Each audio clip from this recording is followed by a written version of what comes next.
Hello and welcome again to CHeM in 3. Today we look at reaction rates, reaction mechanisms, rate laws, and how to identify reactants, products, intermediates if you have them, but most importantly, how to identify the presence of a catalyst in a multi-step reaction like this one, and to consider whether or not to include a catalyst in the rate law or the rate expression. So let's look at this example here, where manganese is involved in this first step, this slow step, this rate determining step, because the slow step is always the rate determining step, the RDS.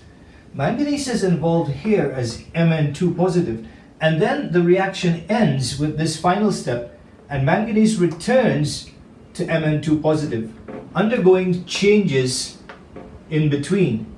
So it's correct to say then that manganese starts off with a certain charge and it ends the reaction in that same state.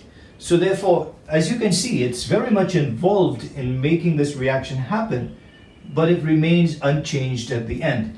And this is typical of a catalyst. A catalyst speeds up a reaction but remains unchanged at the end. Now, because it speeds up a reaction, obviously it affects the rate. And with that reasoning, it means that you should then include the catalyst in the rate law or the rate expression. And here you can see, with this being the slow step, and with the catalyst driving the slow step, and the other entity in here, Ce4 positive, these two would make up the rate law, which is K multiplied by this, multiplied by that. And then what would be the overall reaction? Now, bear in mind that we should not get confused between the fact that catalysts aren't included in the summary equation and believe that they should not be included in the rate expression. They're not included in the summary equation because they are not consumed in the reaction. So here, manganese is added above this arrow to show that it drives the reaction forward as the catalyst.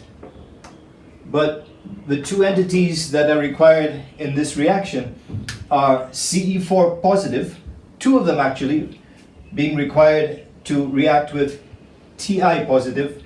And here you can see in this reaction, two Ce4 positives, they gain electrons and they become Ce3 positive. They change their oxidation state, and the electrons that the Ce4 positive gains are lost from the Ti positive, two electrons having to be lost to satisfy the change for these two Ce4 positives.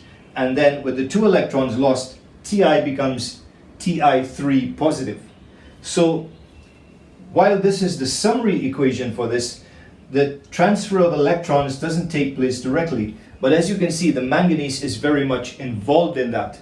Starting off with the slow step and ending up unchanged at the end, it is the catalyst. The catalyst remains unchanged and it can be included in the rate expression.